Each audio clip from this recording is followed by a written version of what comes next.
10,000 টাকা করে দেন। হ্যাঁ বানা দিয়ে একটু টাকাটাও চেকিং দেন।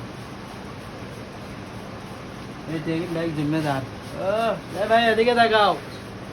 কিছু না ভাই 60,000 টাকা। এই যে আবার একটা আমাকে গিফট করেছে মোটোলা।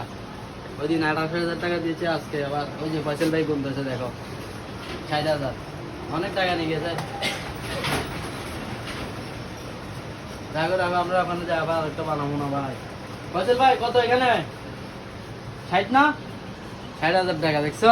অনেকদিন খাইছো, আর খাইও না। দেখো কত খাইছি অনুমানিক?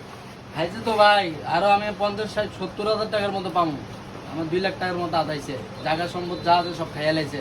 কেসিনালা এরে খাই লাইতেছি। হ্যাঁ কয়টা টোটাল কত করে দিছস?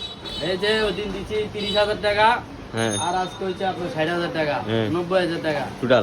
হ্যাঁ আমি আরো একটু অনেক টাকা পাবো, আর 60,000 টাকা পাবো। টাকাগুলো দিয়ে কি করবি? ওখান থেকে আমার যে ইচ্ছেগুলো পুরনো শেষ করে দিয়েছে, ওই ইচ্ছেগুলো আমি আজকের থেকে শুরু করব। কি কিনবি? আমি একটা আইফোন কিনবো আমার ওয়াইফের জন্য, আর এটা নাহলে আমার এটা আমার ওয়াইফকে দিব। আমি একটা আইফোন কিনবো, আর আমার ফ্যামিলিকে সবাইকে দিব। ঈদ করবে, আনন্দ করবে। আমি খুশি না ভাই? অনেকদিন খাইছে। হ্যাঁ হুম।